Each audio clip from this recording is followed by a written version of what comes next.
Hey everyone, welcome to the program, WRSA Radio. I am your host, Grenadier One. Hope you all, as always, are having a good week. I know I am. It's been very calm from a work perspective for me this week, so I've had some time to get ahead on some projects and knock some things out, which really helps me tremendously. It's always good to get ahead of things. So that's a good thing. Well, the big news for this week, I think, is the SCOTUS ruling yesterday on the vax mandate for businesses with more than 100 employees. And that's going to be the main topic for today on the show, as I think it's important enough to spend some time on for us. So, how this ruling kind of ripples out, and the other ruling for healthcare workers, which really didn't go so well for us. But we'll look at that one a little bit later. So we can look at this as a major victory, but it's not a total victory because that second ruling didn't go so well, as I said, and we'll get to that one later. But let's talk about the good side of this whole thing, okay? Because I know there's going to be some people out there, some skeptics and some curmudgeons, if you will. So let me get that out of the way before we go any further. I can already hear the comments that some folks are going to be making about this. Those completely jaded and cynical among us. Will of course point out that none of this should have happened in the first place. That SCOTUS is totally compromised, and there's something more coming down the pike that we have to worry about. They'll say things like, "Well, they'll find another way to get this in place," just on and on with ever more damning reasons why we should not be happy at all about this and we should continue to be miserable. I get it. I'm very much in tune with jaded and cynical. That's pretty much something I carry and champion. So I get it, but just for once, step back and look at this from the surface, and see a win, a win for what it is. Be happy for once and just kind of ride it out for a short period of time. Just work with me here for at least for the show. Let's assume things are still somewhat functioning, and things are mostly what they seem. Fair enough? Okay. So the SCOTUS rules in favor of the states that challenged the mandate being handed down by OSHA and the Biden administration. It was a 6-3 ruling. They struck down the mandate, determining that it was indeed a major government overreach. So thankfully, at least on the surface, some sanity prevailed. And there was at least a pinch of constitutional flavoring added to remind the executive branch that even if this rule were moral, it would have to come from the legislative branches. That's where, rules are supposed to originate. But I digress there. So it's a good thing. There are a lot of people that have made the decision that this would be the hill. This would be the red line that if they had crossed this, that it would trigger civil war. And we may still have that, of course, but let's assume for a second here again that things are on the up and up. But I think this ruling backs us off the edge just a little bit. Some people, of course, will not like that. They will say that we needed to get this thing pushed over the edge and just get it over with, and I can sympathize with that. I can understand that side of the argument and why people would see things that way. I can even agree with it to some extent. But I do, however, have the capacity to see things from multiple perspectives and assign, differing levels of weight to those perspectives and support the one that I feel the strongest about, but recognize that there's, a close second, I think that's important for people to be able to do. I don't think some people can do that for some reason, but, it is what it is. And with that in mind, I think this ruling backing us off the edge is better. It's the better outcome here, even if it's for only a short time until that next thing emerges. That thing that the skeptics or the cynics are be talking about. I think on a larger scale, what this signals is that people are moving on from this thing. I think this was the major smiting blow to this, if you will. When we combine this ruling with, other things that we've been seeing from the last week or two, as I mentioned on the show last week with CA, this thing is turned. People are sick of it. Not to be, not to make a terrible joke there, but people are sick of this, and I believe that this ruling gives the government its out. The government has to save face as much as they can, and the ruling allows them to back off of these dictates and maintain the appearance of legitimacy. And people might look at this and say, well, there are companies that have already fired employees for not being vaccinated. There are companies that are already putting mandates of their own into place. And in fact, President Joe was, suggesting or championing that idea yesterday after the ruling came down. He was saying companies should just go ahead and do this. I think this ruling also dealt a significant blow to that. Those companies are about to face a wave of lawsuits from those fired employees. They're potentially going to be facing a wave of lawsuits from people who took the vaccine and suffered side effects and permanent physical harm from them. And those companies may be in some serious financial liability.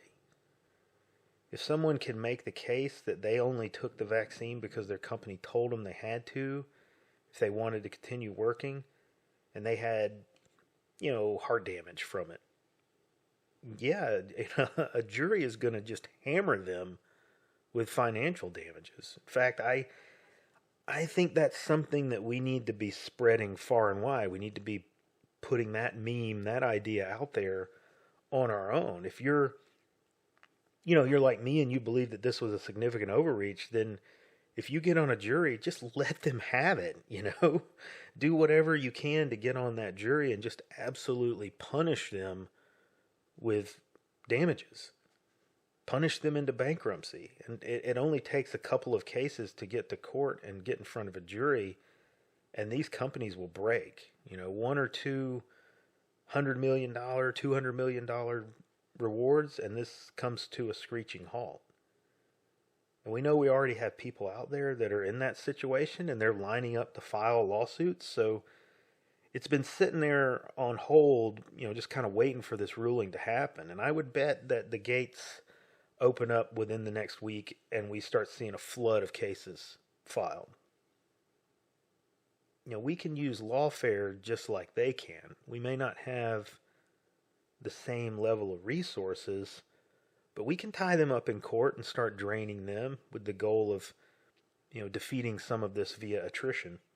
And that's a viable strategy, and I think it's something that's coming, and I think it's something that we have to pursue and we have to promote. Okay, so what I want to do is sort of do a roundup of what's kind of happened with this and how I think this turn is taking shape. Over the last couple of weeks, we've been seeing various officials and mouthpieces laying the groundwork in their statements and their interviews. They were beginning to shape the narrative that this latest version of the COOF is not all that bad, and perhaps we don't need to do anything more, anything more significant with it, any changes to the current protocols or anything like that. If people get this version, then it may help protect them from anything worse. We saw the CDC change the recommendation about social distancing, about self-quarantine. It went down, from 10 days down to 5. We even saw some statements about maybe giving young kids the vaccine is maybe not the safest route to go. We're seeing the CDC begin to acknowledge that the counting of cases and hospitalizations was not really done accurately, and they spoke of going back to look at who was in the hospital with COVID versus who was in the hospital because of COVID. They've also recognized that the numbers of people who died with COVID was vastly different from the people who died because of COVID.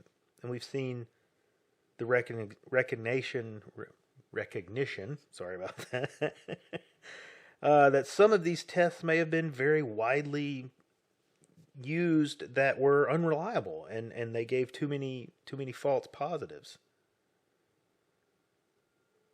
To kind of sum that all up, they lied about the cases, both in numbers and how dangerous of a threat they were. When this is all said and done, it would not shock me to learn that this was really no different than the worst flu season that we've had in decades. I think that's pretty much become apparent at this point.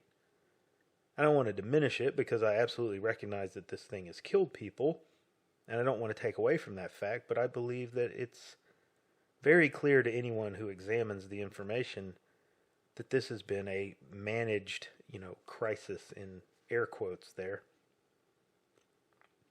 Now, I think we can also see, even if he himself can't see it yet, if he's not fully aware of it, that the ground is being shaped for Dr. Fauci to take the fall on all of this.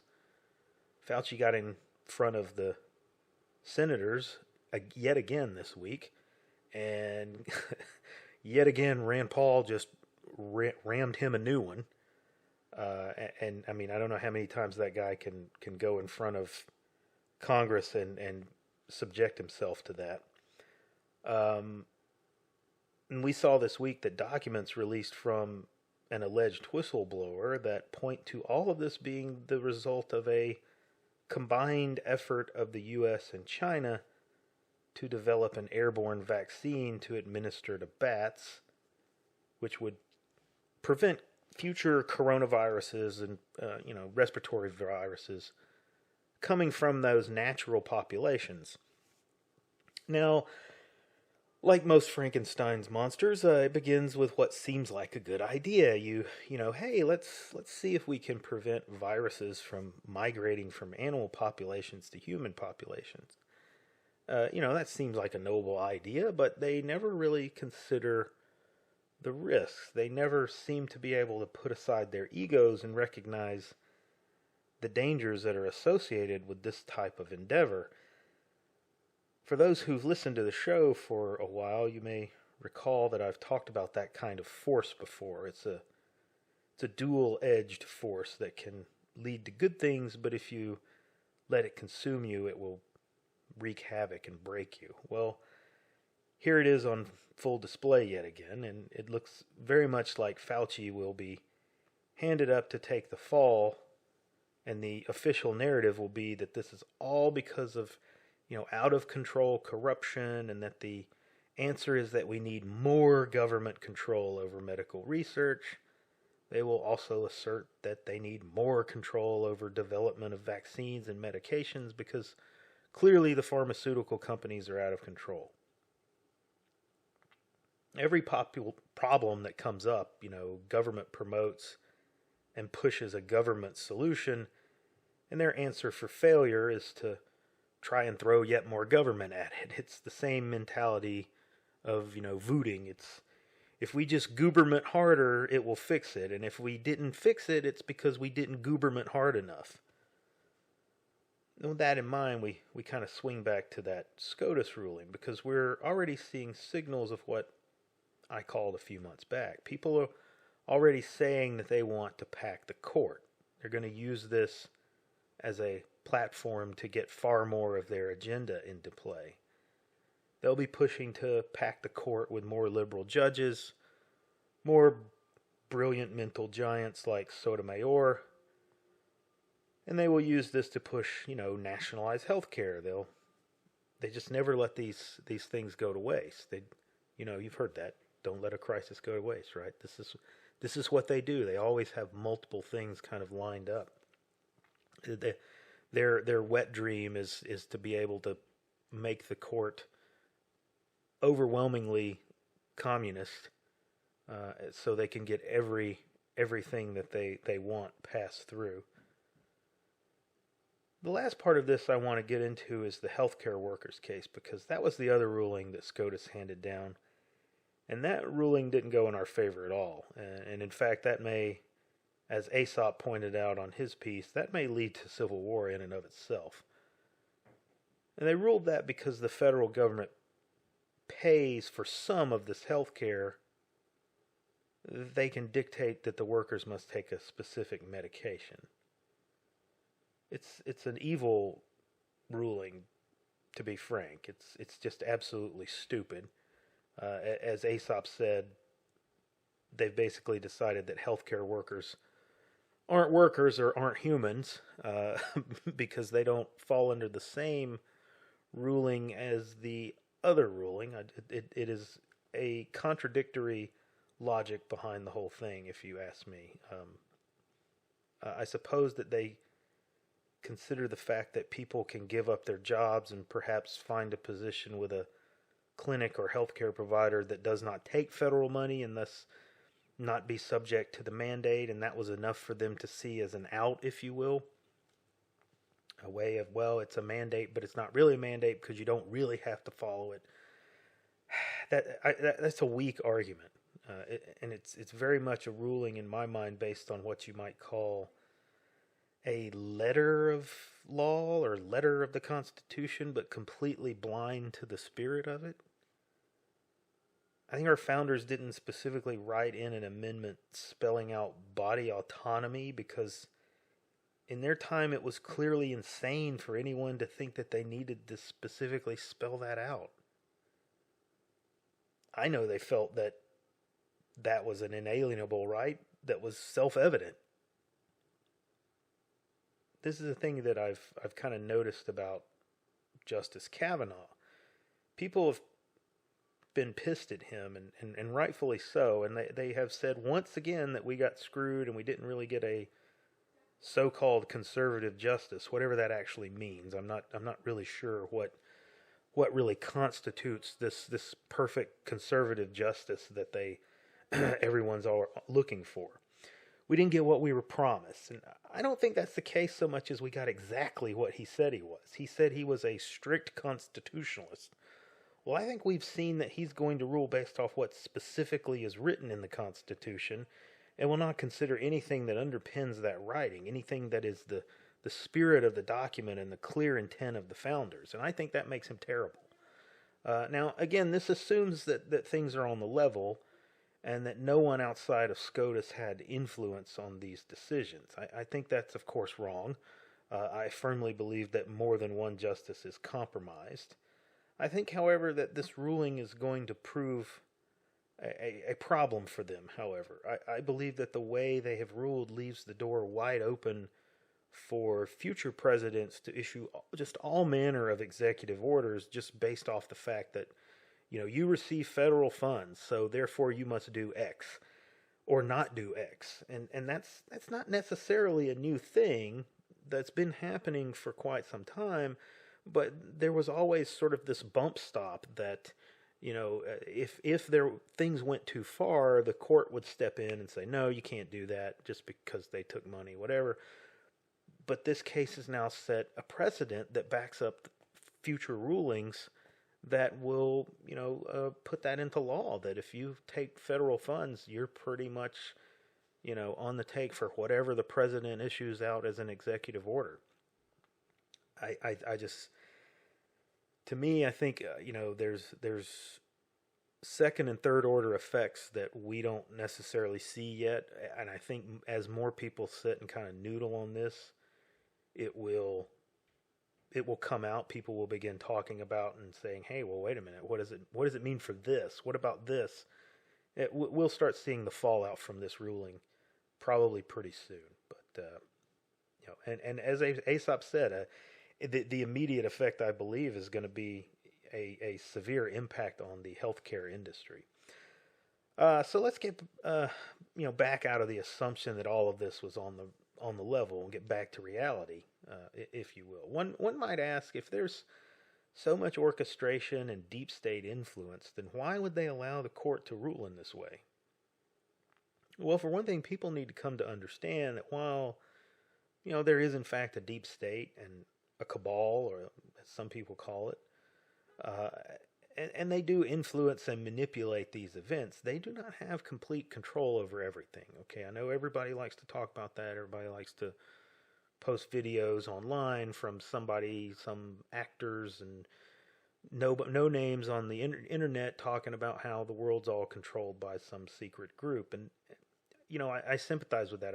I do believe that there are groups out there, there are people that have influence, but they don't have complete control over everything. And more importantly, there's not one big monolithic group that is behind the scenes. They're factionated just like the rest of us.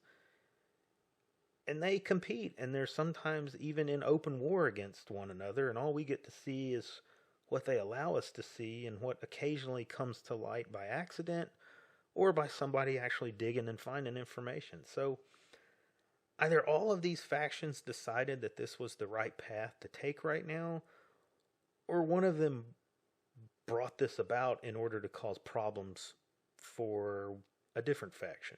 Regardless of why it came down like this, I'm glad that it did, but I'm not going to assume that the fight is done, and neither should you. This just buys us time, okay? Buys us more time. And as our old friend Dan Morgan said, the more time they give us, the more time we have to sharpen our hatchets. So to that end, I want to hit one more thing before we close. Concerned American and I spoke last week about upcoming things that we were going to be working on and putting out there. And one of those things is getting more into fighting condition. These last 2 years of coof time have probably saved some mileage on many of us from a muscular and structural kind of standpoint. But it may, some of us may have put on some weight and lost some muscle mass. So now is the time to get back out on the trail or hit the weight pile and get that conditioning into as best place as you can get it. So Concerned American and I are going to start hitting some local trails here in Georgia on a consistent basis and doing some conditioning hikes. And we want some of you to join us if you can. So in the coming weeks, we will announce times and locations and pack weights. I think we're talking about like a minimum 30-pound pack kind of thing. Or if we just do a longer distance, we may just take a day pack kind of thing. But we'll talk about that and announce it as we choose places and dates and things. But look for those things coming down the pipe and be ready to go out there with us and get on the trail. We'll have a good workout, and no doubt we'll have good conversation and fellowship. So look for that coming down. And with that, thanks to you all for listening. Like and subscribe. Come see me over on Gab and the Mothership, and I will see you on the next episode.